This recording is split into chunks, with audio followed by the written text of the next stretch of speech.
കോൺഗ്രസ്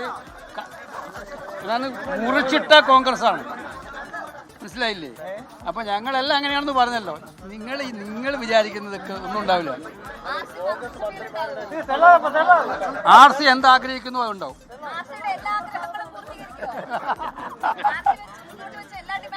അതൊക്കെ party high command ഫൈനലായിട്ട് പറയുമ്പോൾ നിങ്ങൾക്ക് മനസ്സിലാവും. പുള്ളി ഡിമാൻഡ് അംഗീകരിക്കുന്ന ആളായിട്ടാണോ നിങ്ങൾ വെച്ചിരിക്കുന്നത്? പുള്ളി അങ്ങനെ ബാർഗെയിൻ ചെയ്തിരുന്നെങ്കിൽ സാധനം വാങ്ങിച്ചിട്ടുണ്ടോ കോൺഗ്രസിൽ? നിങ്ങൾ അറ്റ്ലീസ്റ്റ് നിങ്ങൾ ഇത്രയും കാര്യങ്ങൾ ചെയ്യുക.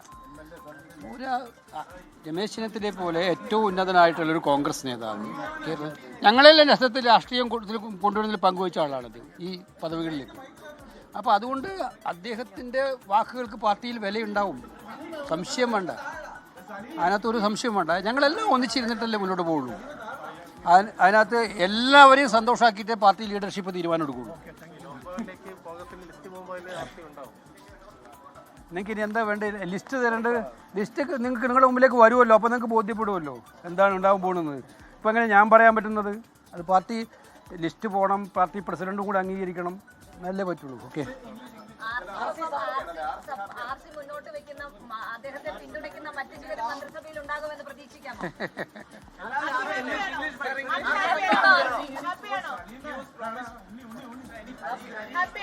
ഞാനെന്നും ഒരു കോൺഗ്രസ്സുകാരൻ തന്നെയല്ലേ.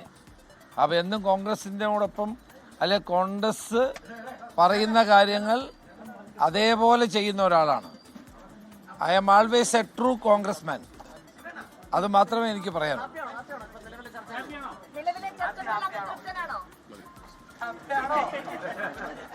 പ്രതികരിക്കുന്നില്ല രമേശ് ചെന്നിത്തല. പക്ഷേ ഇന്നലെ കണ്ട രമേശ് ചെന്നിത്തല അല്ല ഇന്ന് കാണുന്നത് എന്നുള്ളത് ഏറെ പ്രധാനമാണ്. അവൽ അങ്ങനെയാണെങ്കിൽ അദ്ദേഹം മുന്നോട്ട് വെച്ച ആവശ്യം അത് അംഗീകരിക്കപ്പെട്ടിട്ടുണ്ട് എന്ന് തന്നെ കെ.സി. വേണുഗോപാൽ പറയുന്നതും അതാണല്ലോ. RC ആഗ്രഹിച്ചത് എന്താണോ അത് ലഭിക്കും എന്നുള്ളതാണ് കെ.സി. വേണുഗോപാൽ പറയുന്നത്. ഒപ്പം തന്നെ പക്ഷേ അദ്ദേഹത്തിന്റെ എല്ലാ ഡിമാൻഡുകളും അങ്ങനെ അംഗീകരിച്ചു എന്ന് ചോദിച്ചപ്പോൾ അതിനൊരു മറുപടി നൽകാൻ അദ്ദേഹം തയ്യാറാവുന്നുമില്ല.